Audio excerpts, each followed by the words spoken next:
Good evening, dear friends. Yesterday we have discussed about peritoneal cavity. So two classes we have seen. Before going to explore these 9 regions of our abdomen, please subscribe to my channel, like, comment and share. Now let us discuss about the 9 regions of abdomen. Now here we can identify entire the body anterior aspect we are seeing over here. Here you can see the thorax and this is the abdomen and the pelvis over here. Now we are going to draw two vertical planes. Let us see that. So this is the one lateral plane we have drawn. It is a sagittal plane, and here you can identify another sagittal plane. So one we have drawn at the right side, another one which we have drawn at the left side. So these two vertical planes we have drawn at the midpoint of the clavicle. Here you can identify the clavicle, here you can see the clavicle. So these planes are called as two vertical planes. These are also called as mid-clavicular planes. Mid-clavicular planes. Now try to observe this mid-clavicular plane. This mid-clavicular plane is approximated to this midinguinal point. So the midinguinal point, which is extending between anterior superiliac spine to the pubic tubercle. So these the mid-clavicular planes which are approximated to this midinguinal point. Now we are going to draw two horizontal planes. Now one horizontal plane which we have drawn at iliac tubercles. Now we could not identify or palpate the iliac tubercles from outside. So approximately we have to draw. For that we can feel properly the anterior superior iliac spine. So which we can palpate easily from the anterior aspect. Now another horizontal plane which we are going to draw is here can identify transpyloric plane. So as I was explaining about this transtubercular plane, so we can easily palpate the anterior superior iliac spine. So try to find out the anterior superior iliac spine at the hips. Hip bone we can feel prominently at the hips. Then try to go 5 centimeters posteriorly. We can take a measuring tape and you try to feel the iliac crest and just measure the 5 centimeters posterior from anterior superior iliac spine. So at that particular point we may identify the iliac tubercle. So we are drawing an imaginary plane which is joining right and left iliac tubercles. So this transpyloric plane how we'll draw is, so this is the midway between the jugular notch, or it is also called as suprasternal notch, and the pubic symphysis over here. So between these 2 points we are drawing an imaginary horizontal plane. That point or that line is called as transpyloric plane. Transpyloric plane.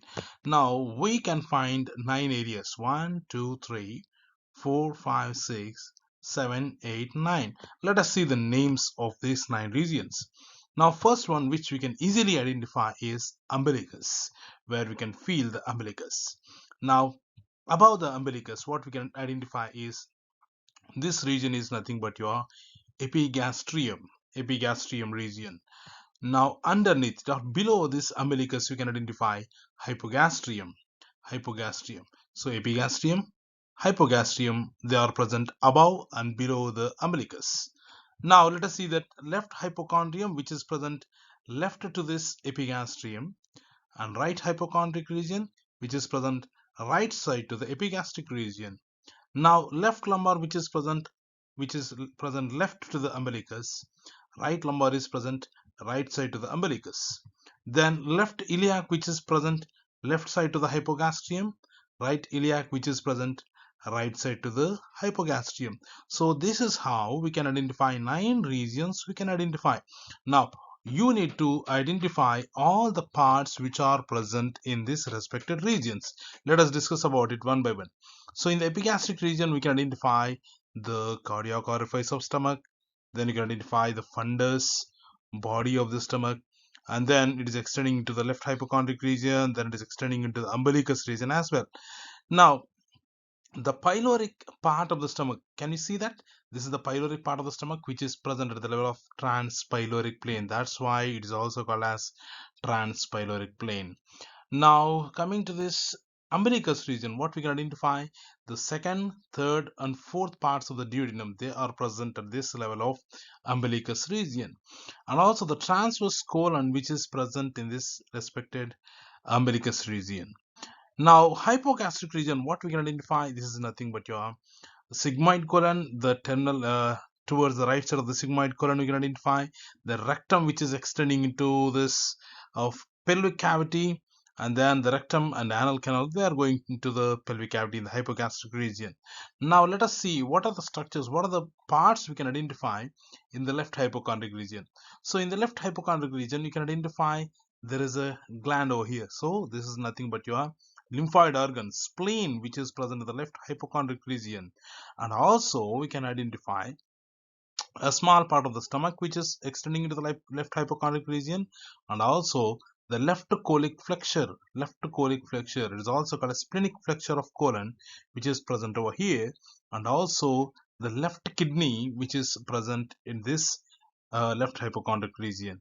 But the kidneys are present over the posterior abdominal wall. That's why we are not considering it is in the anterior abdominal wall. So in this GIT, we can identify the spleen and as well as the splenic flexure of colon.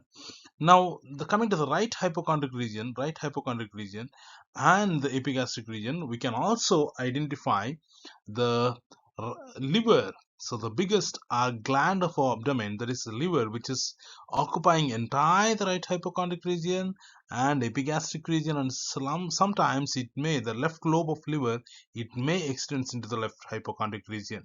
Okay, so the liver present in the right hypochondric region, epigastric region, and it is extending, sometimes it may extend into the left hypochondric region, that left lobe. So these are the regions of the abdomen and the organs which are present in this upper part, means epigastrium, left hypochondric region, and right hypochondric region. Now moving down, in the umbilicus, already told you that second, third, fourth parts of the duodenum. On either side of the lumbar, what we can identify is, in the right lumbar we can identify ascending colon, in the left lumbar we can identify descending colon. Now let us move down. Here you can see the hypogastric region. So on the right side of hypogastric region, what we can identify is, this region is called as right iliac fossa, where we can identify the cecum and the appendix. Cecum and appendix, they are present in the right iliac fossa. In the left iliac fossa, we can identify the sigmoid colon, which we can identify in the left iliac fossa. So these are the organs which are located in this respected 9 regions of abdomen. This is a brief picture, you must remember that, so that whenever you come to the examination or the question has been asked, you can easily identify. And then another importance of these 9 regions is, whenever the person or a patient feeling the pain in the abdomen, you have to find out where exactly the pain is located. Okay, and sometimes the main organ which is affected, that the pain starts over there, but the pain radiates to some other regions as well. So whenever you're writing in the case sheet, you need to be careful in writing. Suppose when the person is feeling the pain above the umbilicus, you have to think about, this is the epigastric pain. It might be the stomach is affecting, it might be the heart affecting. Why? Because heart is located in the thoracic cavity. So above the diaphragm, we can identify the heart which is present over it. So that might be the problem of the stomach, or might be the problem of the heart. It might be the problem of liver as well.